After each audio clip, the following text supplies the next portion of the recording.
Oh là là, dire qu'on en parle, c'est rien de le dire justement. IMAX et Hans, on fait la queue depuis ce matin pour venir voir ça ici, avec Yann qui est là dans quelques instants, qui va me dire tout sur ce qu'est l'IMAX et Hans. Nous sommes au stand Denon ici, et voici Yann. Comment ça va Yann? Salut Pépé, tu vas bien?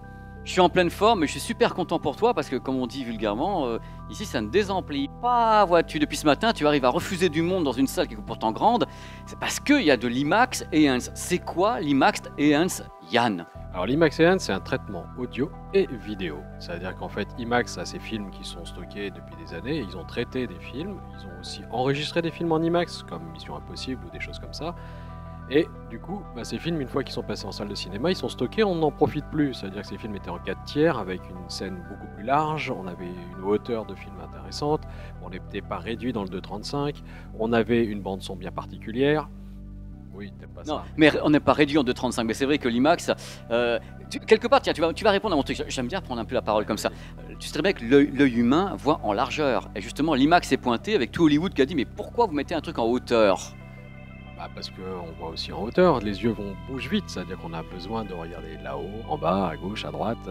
Quand on regarde aussi une photo, on voit qu'on utilise un cercle pour regarder une image, c'est-à-dire qu'on va passer de droite à gauche et on remonter pour avoir l'image complète, comme un tableau. Quand on regarde des tableaux, la plupart des tableaux des grands peintres sont dans des formats assez larges et hauts.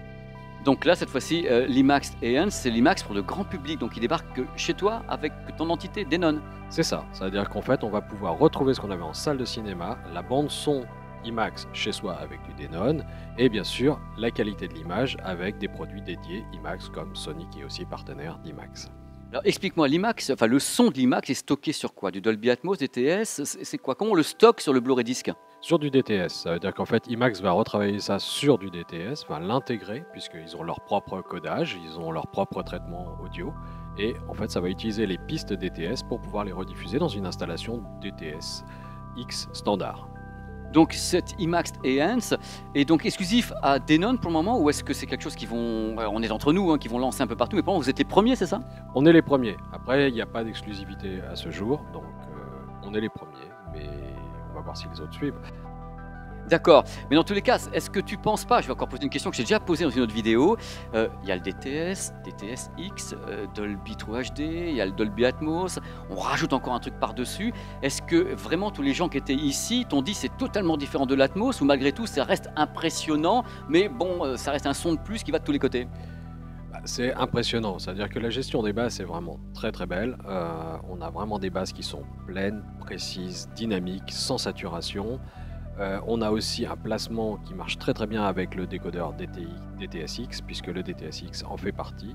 Donc on a vraiment quelque chose d'un peu nouveau, on a un son très plein, très chargé, très charnu, qui est très agréable. Après bien sûr, j'ai pas essayé beaucoup de films, j'en ai essayé que 2, donc je peux pas vous dire beaucoup plus, mais déjà c'est très impressionnant. Est-ce que vous comptez, vous, en tant que Denon, introduire ça sur une grande majorité de la gamme, ou ça restera pour les modèles élitistes, entre guillemets, haut de gamme? Pour le moment, on a besoin de ressources processeurs assez élevées, puisqu'en fait, on va utiliser le DTS qui va replacer ça comme des objets. Il faut encore des processeurs assez puissants, malheureusement, donc ça commencera à partir des séries 4005 pour cette année. Et dans les installations que tu as fait, je sais que tu as bossé toute la nuit pour faire l'installation ici au nombre de haut-parleurs. Il y a combien de haut-parleurs par rapport, par exemple, à l'Atmos? Tu dis ça parce que j'ai des cernes. Non, c'est pas vrai, t'as pas de cernes, t'en as autant que moi. Bon, allez, hop, voilà, c'était la pastille. Voilà. Oui, là j'ai 11 enceintes, j'ai 4 enceintes hauteurs, tout ça en définitive technologie avec des enceintes bipolaires à l'avant, une enceinte centrale avec un caisson de basse intégré, j'ai 4 caissons de basse et j'ai 7 enceintes au sol. Et l'ampli que tu utilises, Yann, c'est lequel de chez toi? C'est 8500H. Comme d'hab, le 8500 qui a juste 2 canaux, qu'on a 13 points. 13 points. C'est du délire. Merci Yann, dans tous les cas, c'est génial parce que les gens sont sortis, j'étais tout à l'heure à la sortie, ils sont ravis. Ils ont dit, voilà, c'est du délire, ça pète de partout. C'est quel film que tu utilises déjà? Alors là, on utilise 3 films. On utilise Baby Driver en intro, on va continuer avec Ready Player One et on a une petite démo IMAX à la fin avec le décollage de la fusée Discovery.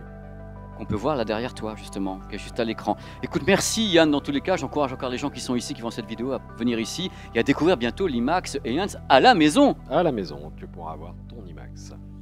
Eh bien, nous voilà bien, merci Yann. Voilà, c'est une expérience incroyable. En plus, regardez un petit peu au-dessus de ma tête, chez moi on va voir les enceintes. elle passe au-dessus de ma tête. Regardez un petit peu, ça c'est du Spielberg, hein. Elle passe là, il y en a partout de tous les côtés. Et Yann, vraiment, c'est fatigué, mais le résultat est absolument épatant de toutes parts.